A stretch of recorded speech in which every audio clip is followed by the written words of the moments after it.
This is episode 288 of the Super League Pod, and like a Ryan Atkins lost bet, there's a few sure things for us to pick up on this week. It's just like the last one as we talk about the Super League playoffs, with the rectum of rectums criminally outdoing the ball podium destruction as a key talking point. That's after a busy news roundup where we try to decide how many props of Hull KR signed. You've sent us loads of fan views in too, so strap in, because it's SLP time.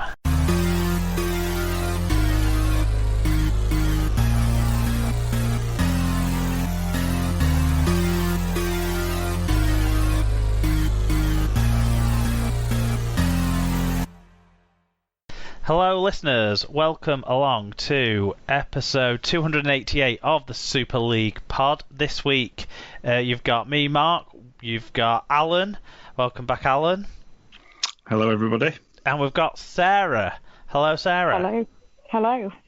Hello. So we'll get to your Hull FC in a little while, but before we get through to that part of the show, do you want to talk us through who our episode sponsor is, Sarah?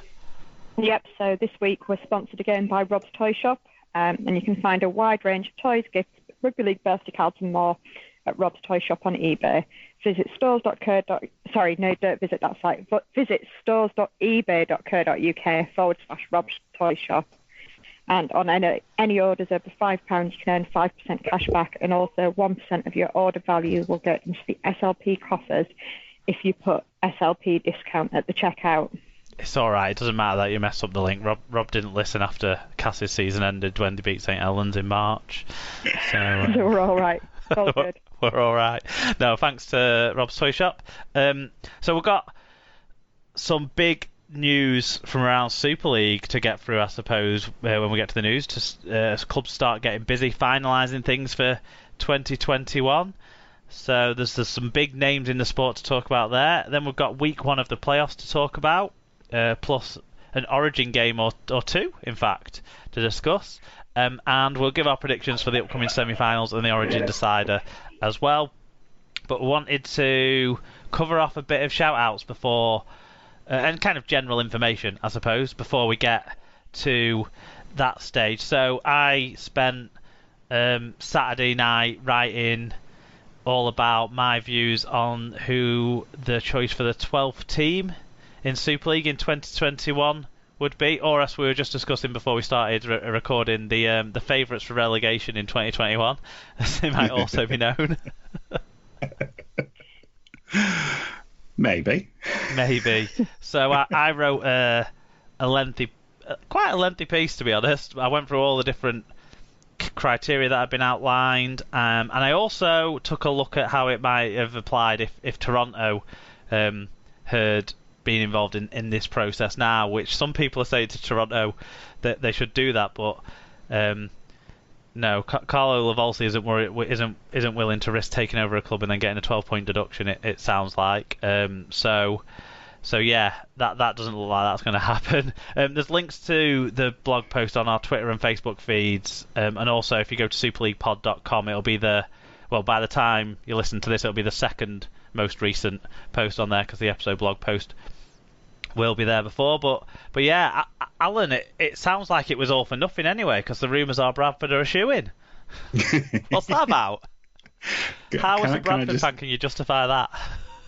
Can I just say I have really enjoyed this weekend on Twitter, because it's getting everybody really, really mad, even though it's just a rumour and probably not going to be true. And even if it is, it doesn't really bother. It doesn't really affect anybody else. But God, it's getting people angry, and I really love it. Everything gets 50% of the people angry now, though. That's the world we live in, isn't it? You know, it is. A minimum of 47% of the people will be pissed off with every piece of news that gets announced.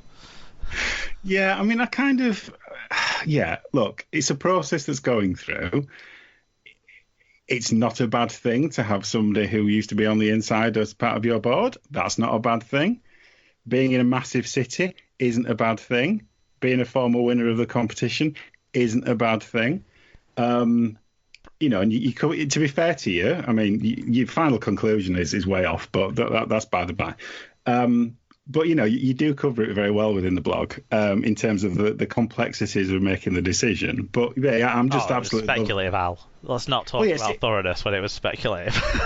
well, everything's speculative, isn't it? But from the outside as we are. But yeah, I've just got to say, I've just been loving I've been loving the bile that's been kind of coming Bradford's way. Really, it's it makes a nice change for people to be talking about us again. That's a good point. You haven't been relevant for 2 years or 3 years. That's true. When was the last time you had a financial meltdown? 3 years? Outside of 2018, it sounds like. So that sounds good to me. Another thing we wanted to mention and shout out is that voting will be open at the time you're listening to this episode for our 2020 SLP Dream Team. Me, Alan, Sarah and Tim had a bit of a conjecture over the weekend, but we settled on our short list, and I bowed down to letting Richie Myler onto the fullback short list, so I don't know what happened there. There'll be a link in the episode blog post on superleaguepod.com, or look out for links over the next few days on our social media pages as well for voting in the 2020 SLP Dream Team. Yeah, I was just trying to provide a bit of balance. I mean, hey, look, I think we know who the hot favourite is at fullback, but, it's just a bit of balance. Fullback's the toughest one, because there's 3 outstanding candidates and apparently Richie Myler. You might have to eat your words in the end, Mark. All I'm doing is goading people to vote for him for some reason. Yeah, I'm going to say, if we have to announce him in the team of the year, that's all credibility gone. You know that. There you go.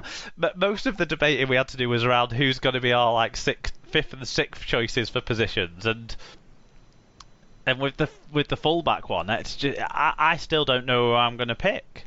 And every other position, I wrote the 2 names that I was going to pick, and then wrote other names for the options, sort of thing, or one player in single position. So but fullback, I'm still undecided. Well, we'll see what the people think, and we all trust in democracy, don't we? So. There was also a couple of news views that came in after we'd started recording last week, so we missed them. But I thought we would mention them this week, so we could run through both of these. At Bat and Hall Blue was the person who sent them in, so thanks for those. Try and get them in before Mondays, basically, so that I get them in the rundown when we put that together on a sort of Sunday night. But yeah, Sarah, do you want to take us through the first one of Bat and Hall Blue's bits of feedback? Yes. So she said, Jaifield signs for Wigan. Could be a great signing. Good to see an early 20s Aussie import to Super League rather than someone seeking a last payday. The naysayers will claim he's not good enough for the NRL, but I think he'll demonstrate his skills and potential here before a heralded return to the Eels in 2027. Can't wait to see him and Bev in tandem next year. Brackets, hopefully in the flesh. Yeah. Let's hope we're all hoping for that, aren't we? 2027, that's an optimistic long stay for Jaifield. I think I would be worried that he wouldn't be good enough for the NRL if he stayed 6 or 7 seasons. But yeah, no, you're right, Sarah. We all want to be seeing games in person as soon as possible. Alan, we got a Bat and All Blue. It is a man. I'm fairly sure it's a man. I'm pretty sure it's a Wigan fan from that first... we've heard from Bat and All Blue before, haven't we? Anyway, got in touch on a Leeds topic, though, Al. Yeah, so talking about alleged signing. So he says, good player, great retention for Leeds. I wouldn't have been surprised to hear interest from the NRL teams, let alone the giants of the English game on the correct side of the Pennines. Yeah, clearly deluded. Definitely from Lancashire. But yeah, so we talked a bit about Aledzki's new deal last week. We'll probably talk a bit about Aledzki and his significance to Leeds in a kind of unfortunate way when we get to this week's game reviews. But before we get to the Super League match reviews, we will talk about the news from around the world of rugby league.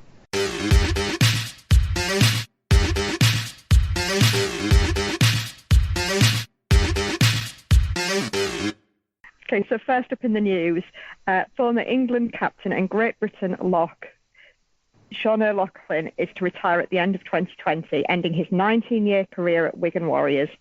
The 37-year-old has been a one-club player, making 457 appearances and winning 10 trophies, including 4 grand finals. O'Loughlin has been on the winning side in Cherry and White in 1 World Club Challenge, 2 Challenge Cups and 3 League Leaders' Shields, as well as being named loose forward in the Super League Dream Team a record 7 times.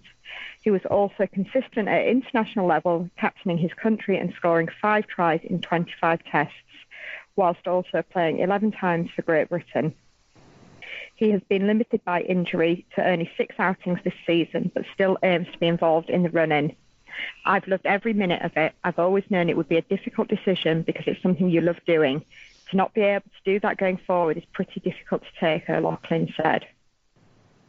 And Tom Andrews got in touch and said, after resigning French, Hastings and bringing in Field, the budget had to be cut.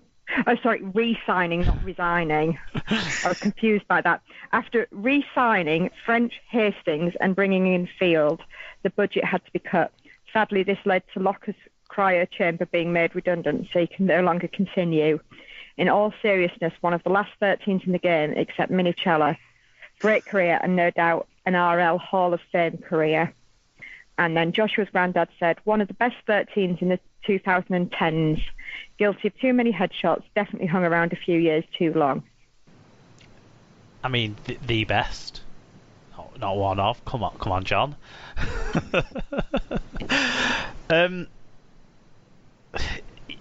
Yeah, he's an absolute great, and like Tom says, kind of one of the last true 13s of what we kind of remember as kind of, that ball playing forward, and at Wigan he's been a great leader, especially once the trophies started coming. They pretty much didn't stop, did they, for Sean O'Loughlin in the last 10 years? So he's I'm never gonna not absolutely love and admire this man.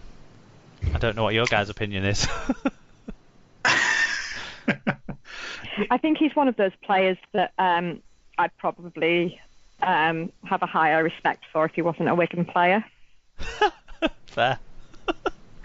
Like, there are players, I can't think, I was watching something, and I was like, actually, he's a really good player, but he plays for, and I think there are players like that you just hate them because, of who they play for. And, in 5 years' time, I'll look back and go, actually, Sean O'Loughlin, he was a decent player, wasn't he?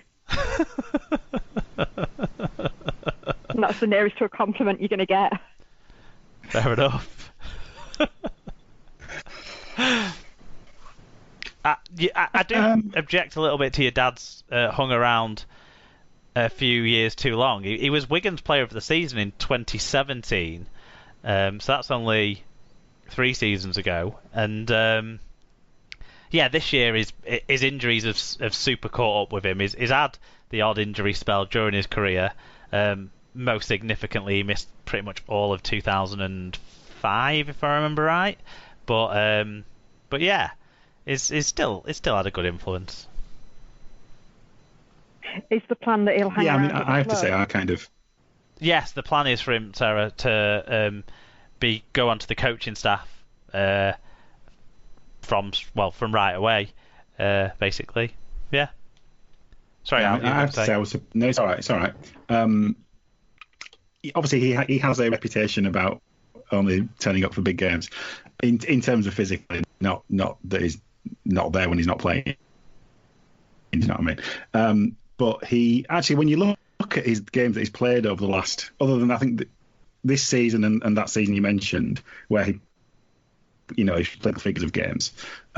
He has actually played more games recently than I think reputationally you give him credit for.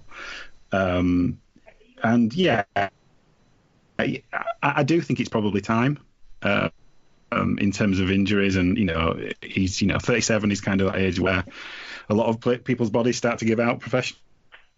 So I can completely understand why he's made the call. And yeah, I mean, I might not.